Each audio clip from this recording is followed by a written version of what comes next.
Most of you know my story by now. 4 years ago, back when the banks got bailed out and the people were getting bailed on, I lost the first house I ever owned.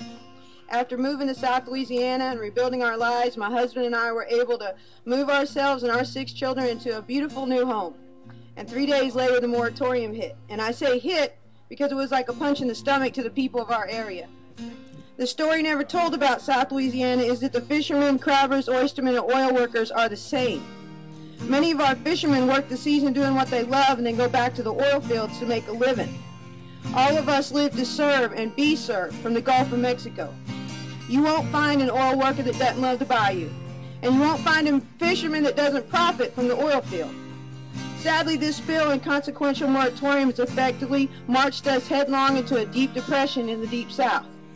7 weeks ago, after speaking with the Oil Spill Commission, I reached out to President Obama in a CNN interview, and I asked him to come and speak with me and meet my friends about the devastating effect of the spill. I wanted to tell him about the illnesses that we were experiencing, about the devastating debt that was accumulating, and the environmental and cultural genocide of our people and wildlife. But I was ignored. This deeply saddened me because based on the very mindset of the Founding Fathers, I and my family are worth no less or no more than any other. And I, as an American citizen, have a right and an obligation to call out and be heard by the representatives of my nation. As Edward Bellamy said, the primal principle of democracy is the worth and dignity of the individual.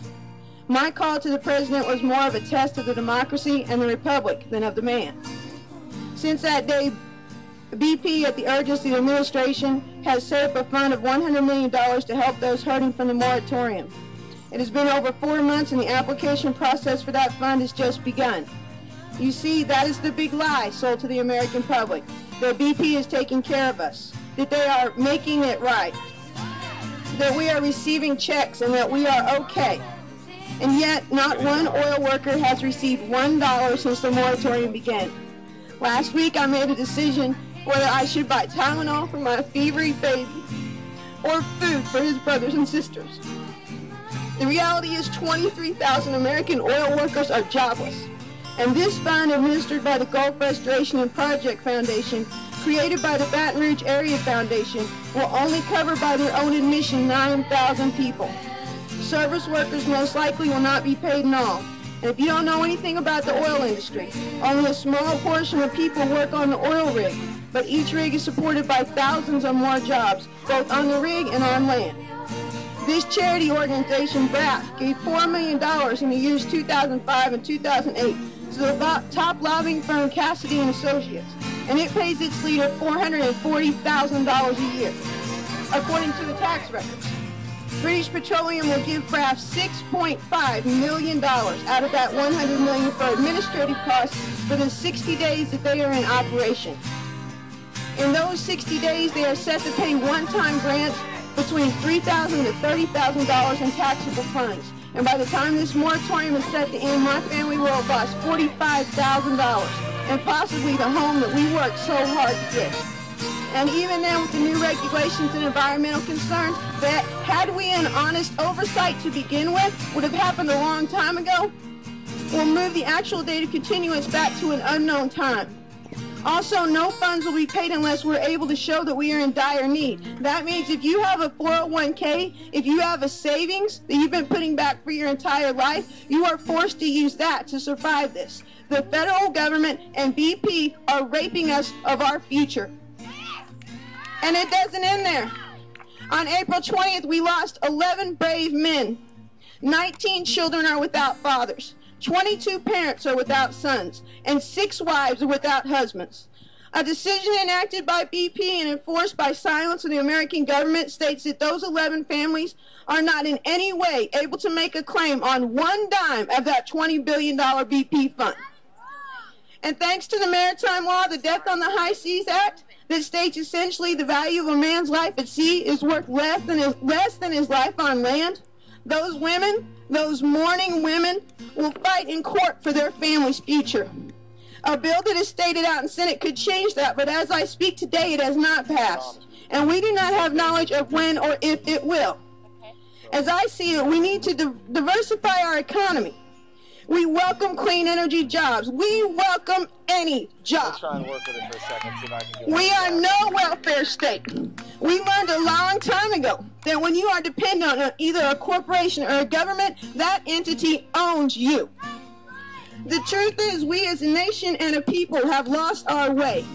We cannot rightly blame this on a single corporation or even on the government itself. It's our failure. As a people, we have let less important issues divide us. We have taken our eye off the ball and let ourselves be led to ruin. The future of mankind lies squarely on the shoulders of every single person. If we as a people and a nation do not stand together for our earth and our freedom, then we will surely fall and consequently fail our future generations. This is not a Democrat versus Republican issue. This is not an environmentalist versus economist issue. This is an American issue. This is a people of the earth issue. We have not been living right on this earth for a very long time. For instance, we use 20 billion barrels of oil a day. We are addicted, and just like the heroin addict, that pusher owns us. The truth is, if there weren't such an overwhelming demand for it, no one would have to kill or be killed to supply it. I've called out the American president, and I've asked for his mind and heart and hand and compassion for the people of the Gulf, and I have failed. So today, on this day, I turn from that futile attempt. Too much time has been given in the name of governmental justice for an open wound of our grieving hearts. Today, I call out to my people, to my American brothers and sisters. Kind hearts, our children and wildlife are being poisoned by British petroleum and the American government. There is still millions of gallons of oil all along our coastlines.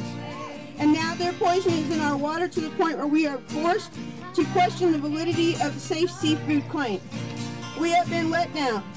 We have been sold out by the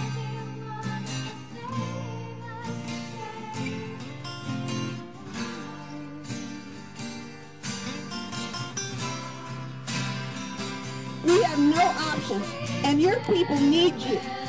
I call out to you, the veterans of World War II, Vietnam, Korea, the Gulf Wars, everything you fought for, everything your brothers and sisters in arms lost their lives for is being taken from us. To you, those that raised the flag at Iwo Jima, those that walked the rice fields in Vietnam, those that suffered the cold winds in Korea, those that were and are blistered by the sands in Iraq and Afghanistan, those that stood while their brothers fell, all in the name of freedom. And to you, the sovereign Indian nations, the Sioux, the Cherokee, the Kiowa, the Coeur d'Alene, the Dene, the Apache, those with the same blood of Tecumseh and Red Jacket and Sitting Bull and Osceola and Geronimo. Our cousins at home have been building barns with shovels to protect their sacred lands.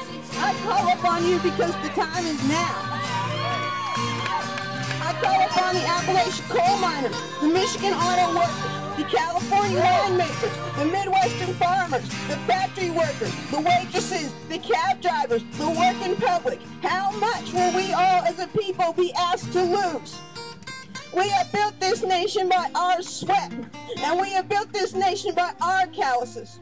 And the majority of the blood in the earth belongs to us. The buildings, the monuments, the mountains, the rivers, the sea, they belong to us. They belong to our children. I call upon the celebrities with the social conscience. I have seen you. You found a way to be more than a snapshot and an autograph. I call out to Spike Lee. The story's not finished yet, my friend. To Brad Pitt, Morgan Freeman, Bill Cosby, will.i.am, Tom Petty, Sherman Alexie, and Maya Angelou. You are more than your talent. You have proven that, and we need you. We need your compassion, and we need your voice. Yeah.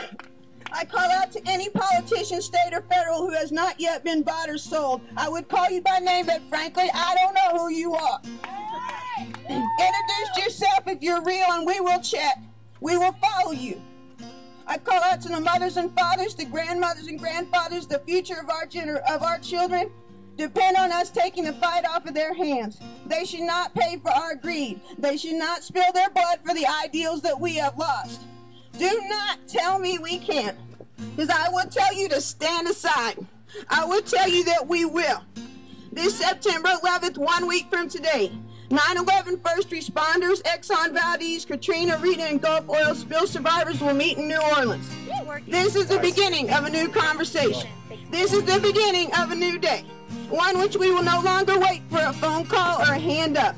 We will build our own bridges. We will protect our own people, and we will take back our own earth. We will sow love. Our mission is to honor those that gave their lives to protect us. To the fishermen, the beach workers who continue to put their health at risk cleaning the spill, to those who make a living in the Gulf and across the nation who have seen their livelihoods stolen from them without as much as an option for a better day. More importantly, we will honor those who have given their lives in our name, specifically those of the Exxon Valdez catastrophe, the heroes of 9/11, and the 11 men of the Deepwater Horizon.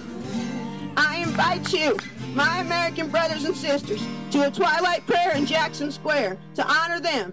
This event will be followed by the benefit concert in Tipitina's in the French Quarter to raise funds to help the fishermen, the crabbers, the shrimpers, the oil workers, the environment, the wildlife, and the way of life in the Gulf of Mexico.